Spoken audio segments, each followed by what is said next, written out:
Tiongkok harus serbu Taiwan. Demikian sebuah kalimat tegas tanpa jeda setelah saya memberikan pertanyaan kepada mitra bisnis saya yang juga merupakan sedikit orang yang sering diundang untuk menjadi pembicara di pertemuan tingkat tinggi dunia di bidang ekonomi seperti di Davos. Misalnya, komentar saya pun berlanjut. Lu mau nyamain peristiwa dunia seperti kejadian di tahun 1949 yang berurusan dengan terusan Suez ya? Yang pertanyaan tersebut dijawab dengan tertawa tergelak dia. Ya iyalah. Oke sahabat, mungkin informasi di awal ini terlihat sepotong dan tidak ada terhubung. Namun ada peristiwa besar yang akan menjadi informasi menarik untuk sahabat semua. Kita pastikan sekali lagi, apapun yang dilakukan oleh pejabat dan pemerintahan di dalam 20 tahun terakhir terbukti tidak bisa membuat Indonesia menjadi negara besar dengan GDP per kapita di atas 20.000. Atau Indonesia menjadi superpower country dengan memiliki beberapa hal yang didominasi ataupun memiliki kekuatan militer buatan sendiri yang jumlahnya sangat besar dengan tentara dan polisi pelindung masyarakat yang profesional. Terbukti dalam 20 tahun hal itu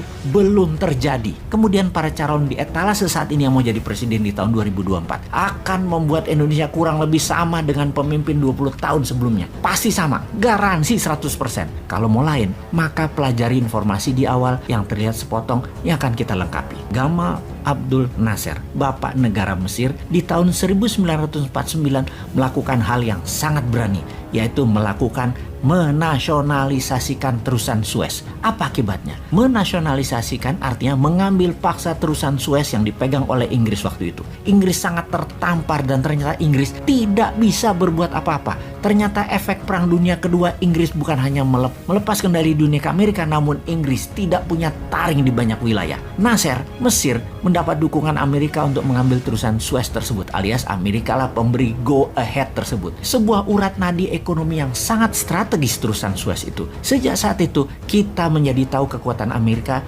dan kedekatan Mesir pada Amerika. Oke, jangan mikir macam-macam dulu bahwa kalau Newman pegang mandat maka Selat Malaka akan disueskan. Jangan. Itu kartu as kita. Nanti aja pas Newman jadi. Kalau sekarang kita cuma mau memberikan pelajaran dan kesadaran bernegara, jangan lengah, jangan lemah, dan tidak punya strategi untuk Indonesia menjadi pemain kelas dunia. Apa efek lain dari nasionalisasi pengambilan kepemilikan dan pengelolaan terusan Suez yang merupakan penghubung negeri serta produk dari negara timur ke negara barat? Pound sterling, mata uang kuat dunia, mulai diganti dengan US dollar. Itu peristiwa gara-gara terusan Suez diambil. Itulah momen awal dolar menjadi mata uang dunia, menjadi mata uang yang dipakai 70% transaksi dunia dan menjadi uang yang diterima di 99% negara di dunia ini. Sebelum tahun 1949, jatuhnya reputasi Inggris di tangan Mesir selama lebih dari 100 tahun, pound sterling adalah mata uang dunia. Benar, dolar memang sudah direncanakan sejak Bretton Woods Conference, namun dijalaninya dengan membusung dada sejak terusan Suez diambil Mesir di tahun 1949.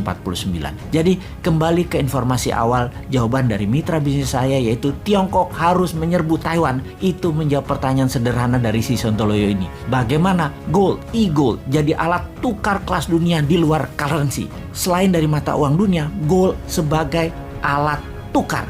Tiongkok mesti serbu Taiwan, maka Amerika pasti akan masuk dalam perang tersebut. Demikian juga Korea Selatan, Jepang, dan Rusia akan masuk berperang militer. Kalau Tiongkok serbu dengan kekuatan militer penuh ke Taiwan, pasti ambiar makbiar perekonomian dunia, dan sejak saat itu tidak ada alat tukar yang terbaik dan tidak terpengaruh, yaitu hanya satu-satunya, emas dan e-goldnya.